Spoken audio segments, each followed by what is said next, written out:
Chicos, ¿cómo están? Buenas tardes.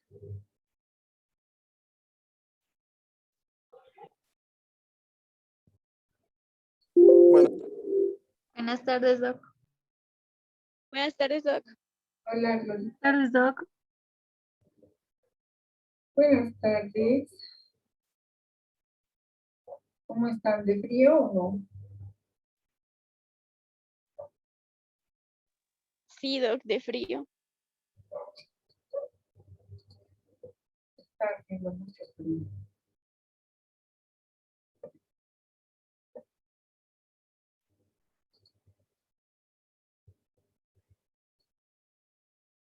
Vamos a esperar unos minutitos que ingresen. Son muy pocos en este momento.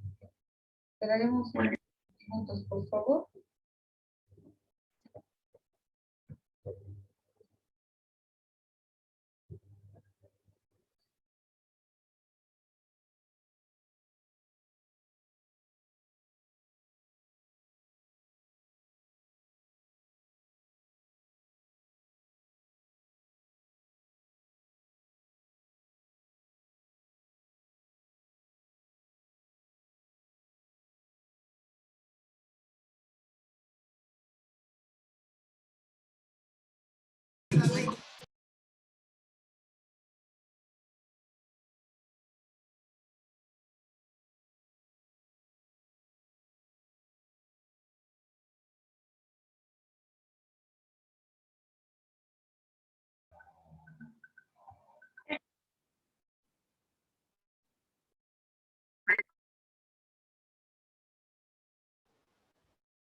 Bien, chicos, ya son 25, así que yo creo que podemos empezar.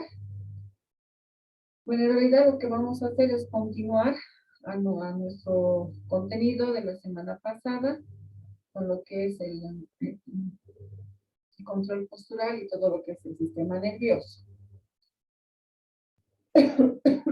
¿Me escuchan bien, no, chicos? Sí, doctora. Sí, Doc. Ok. Bien, entonces voy a compartirles la pantalla. Y empezamos con lo que va a ser la generación y control de la marcha. Antes de hablarles de lo que es la generación y control de la marcha, voy a hablarles un poco sobre la clase pasada hemos hablado de lo que es la actitud postural y el patrón postural. ¿Se acuerdan? ¿Qué era la actitud postural? A ver, ¿quién me dice?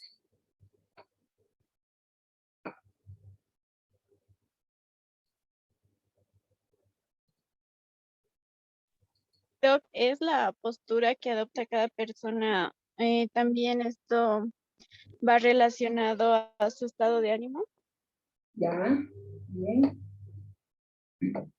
Influye también, como les he mencionado, muchas veces la ocupación, la cultura, la actividad que pueda tener independientemente del estado emocional, ¿no es cierto? Bueno, este control postural también va a estar afectado por lo que es la organización funcional del aparato vestibular. Entonces, cuando hablamos del aparato vestibular, ya en alguno de los temas al inicio hemos hablado sobre los órganos sensitivos y hemos hablado algo del oído y específicamente del sistema vestibular, que es quien participa de forma activa en lo que es el equilibrio y lo que es la postura. Entonces, este sistema vestibular nos ayuda a, a trabajar, no trabajar, sino a tratar de mantener el equilibrio, la postura y también participar durante el movimiento. Entonces, este aparato vestibular que se encuentra aquí en el oído, primero que está inmerso por estructuras óseas que ustedes saben va a estar rodeado por el cerebro. Y esto informa principalmente sobre la posición de la cabeza en relación a la fuerza de gravedad. Esta fuerza de gravedad es continua. Entonces, este aparato vestibular informa de todo esto que sucede al cerebro, pero también va a informar sobre los desplazamientos lineales y angulares de lo que corresponde a la cabeza en relación a cuando el individuo, el ser humano, se desplaza de acuerdo al medio externo.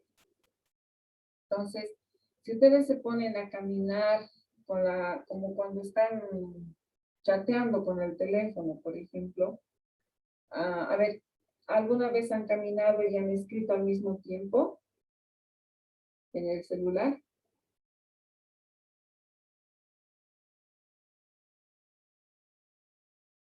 Chicos, Sí, Doc. ya, ¿cuál es la sensación? A ver.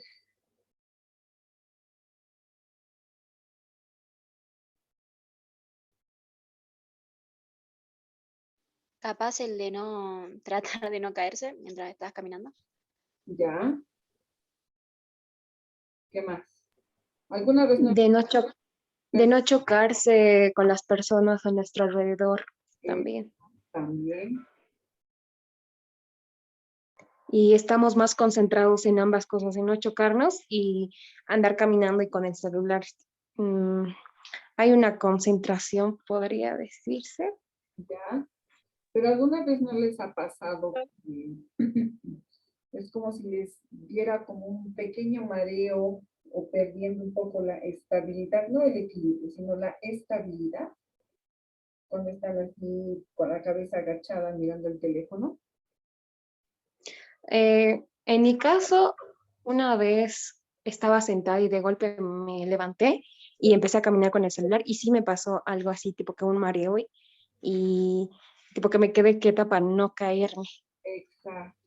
Entonces, eso se debe a que aquí en el vestíbulo, en el nivel del oído, ocurre ese control de los cambios de posición, pero también en relación a la cabeza. Junto con esta posición de la cabeza, ¿por qué les he puesto el ejemplo del celular? Porque mientras ustedes están viendo la pantalla del celular y están escribiendo, automáticamente ven alrededor, ¿no es cierto? Lo que hemos visto en lo que se llama campo visual, el horizontal y el vertical. Entonces es por eso que a veces ustedes sienten o ven una sombra de alguna persona que se les acerca y ustedes cambian su dirección o se hacen a un lado, no sé, ¿no es cierto? Entonces, también participa en este aparato vestibular los reflejos oculares, ¿ya? Entonces, la percepción vestibular va a ser distinta a las percepciones que nosotros vamos a percibir de forma específica como el tacto, el gusto, el olfato y la vista. Y esta percepción alcanza un nivel consciente con mayor facilidad que a veces con los sentidos clásicos nosotros vamos a tratar de como pensar si hemos sentido ese olor o ese ruido, acordarnos, ¿no es cierto? Entonces todo es todo lo que vamos percibiendo en relación al movimiento también va a producir una respuesta motora. ¿Ya? Si vamos a ser capaces, por ejemplo, de percibir los cambios de posición, lo que va a ocurrir, por ejemplo, al rotar la cabeza de un lado a otro de forma lenta o de forma rápida, como ustedes ven en la imagen. Entonces, todo eso se nos va a informar y va a existir lo que se denomina el umbral de la percepción del movimiento a través de este aparato vestibular. Entonces, este aparato vestibular no solamente va a percibir el movimiento, incluso va a percibir la velocidad o aceleración del movimiento. Entonces, si ustedes ven en esta imagen, hacemos un giro de la cabeza que más o menos correspondería, los que tienen las sillas de escritorio, corresponde al giro que se produce en una de las sillas. Y puede ser solamente hasta los 90 grados. Entonces, como ustedes ven aquí al extremo inferior izquierdo y extremo superior derecho, lo que produce con la activación y con la inhibición. Entonces, esto es un inicio de la codificación de las rotaciones de la cabeza a través de los canales semicirculares que están en el oído. ¿Me están entendiendo hasta ahí?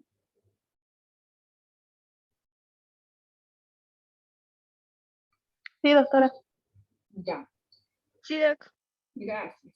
Aparte de esto, el aparato vestibular, de forma general, se va a dividir en dos órganos principales. Se va a dividir en lo que son los órganos otolíticos y los conductos semicirculares. Los órganos otolíticos van a estar constituidos por el sáculo y el utrículo. Estos van a tener la función de mantener la posición de la cabeza y del cuerpo en el espacio.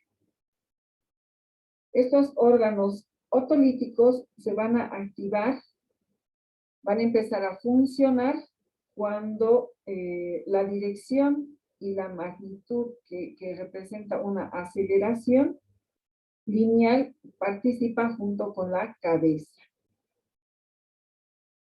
Luego, los conductos semicirculares van a estar formados por tres conductos. Esto hemos hablado ya, ¿no es cierto? Vamos a hacer solamente un refresco. Entonces, todo esto va a participar incluso cuando el ser humano está en movimiento, no solamente con la rotación de la cabeza. Cuando una persona camina o se desplaza de forma lineal, es un conjunto de movimientos de forma global en el que van a participar las fuerzas y el movimiento de los miembros inferiores, la basculación de la pelvis, la oscilación de los miembros superiores, junto con una leve rotación del tronco y también la participación de la cabeza. Entonces, estas últimas dos estructuras son las que van a dar esa información al cerebro de la característica y del tipo de movimiento que está ocurriendo. ¿Me entienden hasta ahí, chicos? Sí, doctora. Ok. Ahora, el movimiento también genera desplazamiento, pero no solamente de los segmentos de unos sobre otros o unos en relación a otros, sino también el desplazamiento o la marcha que implica el desplazamiento de todo el cuerpo humano en relación al espacio. Entonces, el control y la generación de la marcha se van a traducir como una sucesión de movimientos, pero que son voluntarios. Y estos movimientos voluntarios van a requerir de la participación de todo el sistema nervioso y el sistema musculoesquelético. Como les decía en la anterior diapositiva, cuando la persona se desplaza, no solamente va a participar aquí de forma interna o la rotación de la cabeza, sino es todo el cuerpo humano. En el sentido de que cuando estamos caminando, como ven ustedes aquí en esta imagen, desde los pies, tobillos, rodillas, caderas, pelvis, columna, miembros superiores y cabeza participan en lo que es la marcha. Y esta marcha va a estar acompañada siempre de un control postural que tiene que ser adecuado. Entonces, el control postural se va a lograr a través de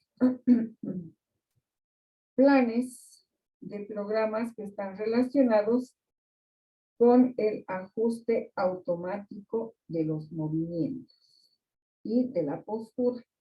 Cuando nosotros caminamos, siempre vamos ajustando de acuerdo al medio externo y de acuerdo a las situaciones, ajustamos nuestra postura y nuestros movimientos. Para esto va a participar o tiene una amplia participación la corteza cerebral, los ganglios basales, el cerebro y el tronco cerebral. Todos estos van a realizar una influencia a través de los sistemas descendentes que van a actuar en la médula espinal. ¿Y por qué en la médula espinal? Si solamente tendríamos control aquí arriba. Pues en la médula espinal porque tiene que haber una coordinación de los miembros superiores junto con los miembros inferiores, de forma tal que generen un movimiento rítmico armónico entre lo que corresponde a las fases y etapas del desarrollo de la marcha, junto con la oscilación de los brazos y la rotación del tronco. En este sentido, entonces, surge el patrón motor intencionado. Este patrón motor intencionado puede denominarse la locomoción o la marcha. Y esto a su vez va a presentar dos referencias básicas. La primera va a ser una referencia cognoscitiva. Y la segunda será una referencia emocional. Esta última, la referencia emocional, va a estar acompañada de un componente automático como es la generación de movimiento. Estos movimientos, como les decía, van a ser rítmicos de los miembros superiores y la regulación del tono muscular postural.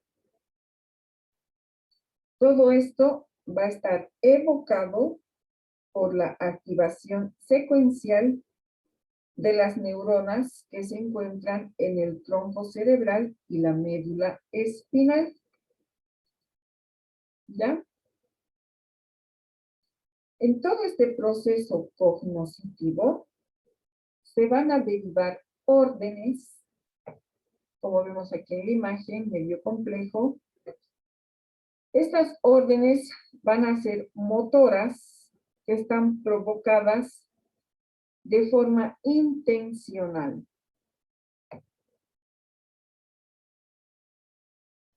Estas órdenes van a surgir de la corteza cerebral o del córtex cerebral. Corteza o córtex es lo mismo por si acaso.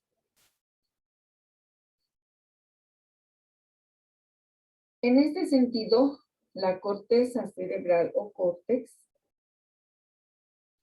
va a necesitar de un proceso de activación de todas las áreas corticales que se encuentran en el cerebro. Y estas áreas corticales van a estar ejecutadas por el tronco cerebral y por las proyecciones corticoespinales. Entonces, va a participar, mientras participa, más bien dicho, un proceso emocional que está llamado por las proyecciones del hipotálamo límbico hacia lo que es el tallo cerebral, va a dar como un resultado el comportamiento motor emocional. Por ejemplo, a ver, alguna vez, no creo. A ver, un ejemplo les digo. Cuando les digo, ya, hasta aquí queda la clase, ¿qué es lo que hacen ustedes?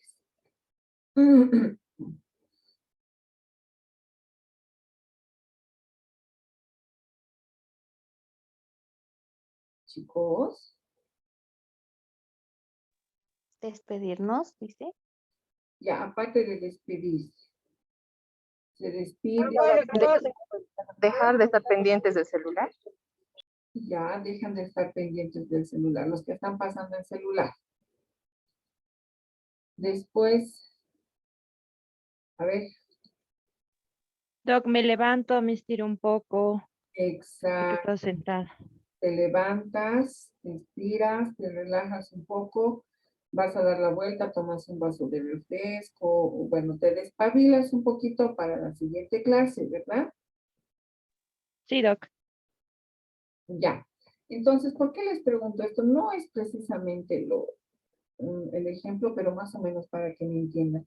Después de este proceso que resulta ser emocional junto con el movimiento, ¿por qué digo emocional? Porque como alguna de sus compañeras han mencionado, mientras yo estoy hablando o mientras les estoy explicando, están ustedes pendientes o bien de la pantalla o bien de la pantalla de su monitor o de su celular. Están mirando, ¿no es cierto? Y están escuchando. Entonces, se dice emocional porque ustedes están pendientes en este caso, incluso ahora que estoy hablando, y tal vez algunos están cansados y generan movimiento, de pronto yo sigo hablando y se estiran, o se hacen atrás, o a veces hacen sus bracitos, o se apoyan en el sillón, no sé. Entonces, esta emoción genera movimiento. Hay un ejemplo claro que es ¿qué se llama? La reacción de huida. Después que terminamos una actividad, entonces no es precisamente una reacción de huida, pero sí se dice reacción de huida porque deja de hacer una para pasar a la otra. Por eso les preguntaba, a ver, después que terminan esta clase, entonces, algunos se estiran, se terminan de estirar porque se cansan, se paran, dan una vuelta y qué sé yo, ¿no es cierto? Entonces, entran factores, o más bien dicho, intervienen factores como estos procesos cognitivos emocionales y automáticos. ¿Por qué digo automáticos? Porque no todos dicen me voy a estirar o piensan me voy a parar, sino es una reacción automática. El estirarse porque están cansados de la posición, el pararse, o si alguno está recostado, el sentarse, no sé. Entonces, aquí viene todo esto, toda la traducción de lo que es el movimiento y la marcha. Todo esto se va a presentar a nivel de la corteza cerebral, que va a tener relación, porque debe tener una relación directa con lo que es el tronco cerebral y con el tronco cerebral y con la médula espinal para generar el movimiento. ¿Hasta ahí me entienden? Sí, doctora. Entonces, van a participar estructuras que están en el sistema nervioso central y se encuentran involucradas para lo que es la locomoción. En esto vamos a encontrar nosotros a la médula espinal como una red generadora de los patrones básicos para la locomoción o la marcha. Entonces, en la médula espinal se van a generar las actividades recíprocas, primero en los músculos flexores y músculos extensores. Cuando no existe este feedback como retroalimentación sensorial, entonces las actividades recíprocas van a estar controladas por dos sistemas de interneuronas espinales. Y estas neuronas espinales se van a inhibir mutuamente. Entonces, estas redes neuronales se van a denominar centros generadores de patrones o GPC. ¿Ya? La actividad que vamos a encontrar en las interneuronas va a ser enviada aquí arriba, va a ser enviada a las interneuronas de segundo orden que están en la región intermedia, por lo que se denomina las láminas 4 y 7 de Rexet. A ver, ¿dónde están las láminas 4 y 7? ¿Quién me dice?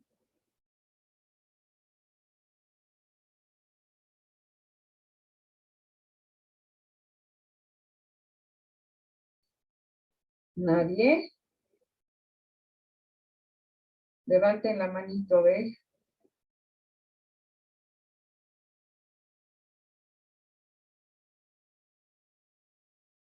Nadie. Bueno. Les dejo de tarea. Estas señales que se van a activar van a ser transmitidas a las neuronas motoras que están inervando a los músculos de las extremidades. Se dice de las extremidades del mismo lado o extremidades ipsilaterales. ¿Ya? Luego, las interneuronas de la lámina 8, estas que se van proyectando hacia el lado contralateral, van a contribuir a la alternación que existe entre izquierda-derecha, derecha-izquierda, especialmente en los movimientos tanto de miembros superiores como miembros inferiores. Como les decía, las etapas o las fases que ocurren en la marcha en relación con la oscilación de los miembros superiores. Entonces, al existir esta alternancia, se va a establecer un ritmo y un patrón que se va a transmitir a todas las estructuras supraespinales ya sea en los tractos espinotalámicos reticulares y cerebelares. Esa es la primera estructura. La segunda estructura van a ser las señales sensoriales aferentes y lo que es el aparato locomotor. Entonces, esta actividad de las redes del aparato locomotor va a estar modulada por las aferentes sensoriales de una manera que van a depender de una fase. A ver, para que me entiendan, por ejemplo, vamos a tener los propioceptores en los músculos de la articulación de la cadera.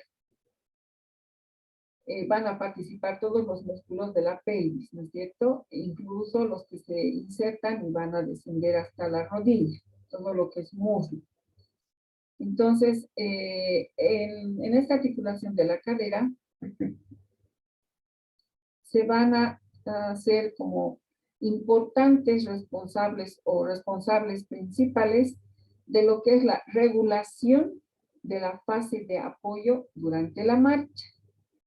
¿Me entienden o no?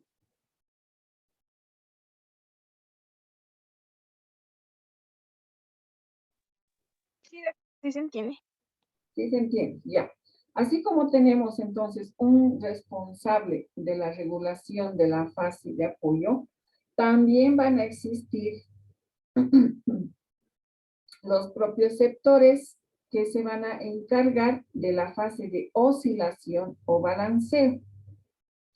Entonces vamos a tener las señales en los aferentes desde el órgano del tendón de los músculos extensores que van a participar desde el tobillo para inhibir las neuronas motoras que están en reposo. Y a su vez van a estar las otras neuronas motoras extensoras que se van a excitar para la fase de apoyo. Entonces, unas se van a inhibir y van a participar en la fase de oscilación y las otras se van a excitar para participar en la fase de apoyo. Entonces, como consecuencia funcional vamos a tener la inversión reflejo, que va a ser la fase de oscilación que no se inicia hasta que los músculos extensores han sido descargados, o sea, han llegado a la fase de apoyo para levantar e iniciar la fase de balanceo del otro miembro inferior. Entonces, hasta ahí me entienden, ¿no es cierto? ¿Qué les quiero decir con este ejemplo? Que va a existir una regulación continua del tono muscular extensor. Esta regulación continua se va a dar por la retroalimentación propioceptiva. Cuando ustedes se paran, están en posición bípeda, existe una retroalimentación de la propiocepción de las articulaciones de los tobillos, las rodillas y las caderas. Esta retroalimentación propioceptiva va a permitir que exista un ajuste automático en la fuerza y en la longitud de los músculos extensores. Entonces, si uno, a ver, se paran, cuando ya me quedan 5 minutos, chicos. Entonces, vamos a hacer el ejercicio de que, a manera de despabilarse, cuando terminen, se van a parar, ¿no? Y se van a parar unos 30 segundos, reloj, y luego se van a balancear en un miembro inferior y luego en el otro miembro inferior. ¿Ya? Estos van a ser van a participar en esto los músculos extensores como una forma de respuesta a la carga, a los cambios que van a existir en la carga de un miembro inferior a otro. Entonces, cuando ustedes cambien de izquierda a derecha, de derecha a izquierda, lo van a hacer de forma lenta. Y traten de percibir todo lo que sienten y anótense, porque cuando volvamos a la clase, ustedes me van a decir. ¿Les parece?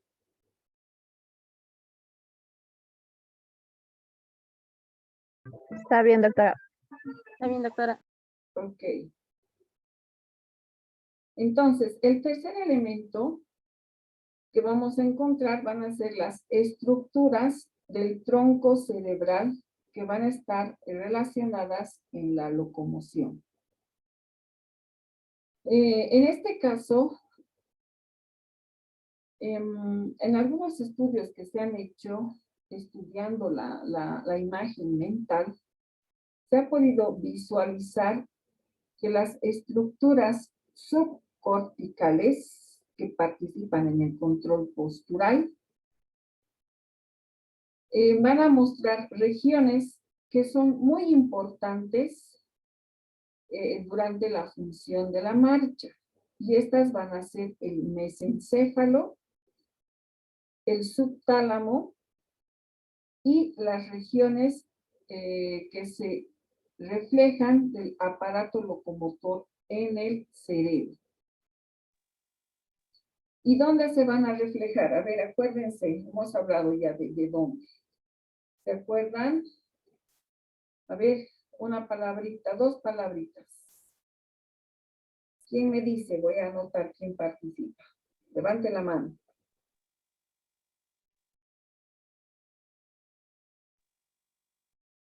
¿Nada? Me voy anotando yo los puntos.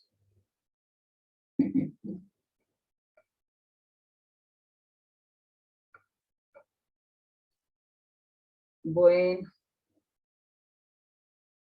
Se refleja en la corteza cerebral. ¿Se acuerdan que hemos hablado del homúnculo de Painfeld? El homúnculo sensitivo y el homúnculo motor, ¿se acuerdan? Sí, doc.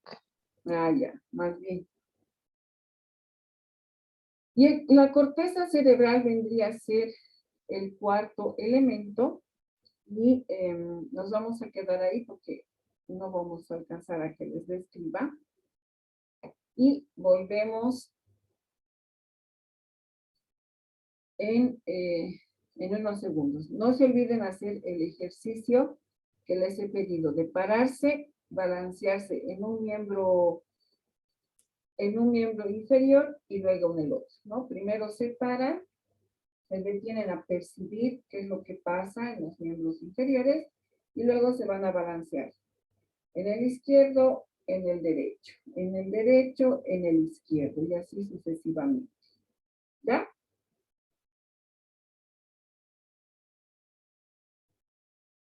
Está bien, doc. Estoy viendo, doc. Yo creo que se han dormido.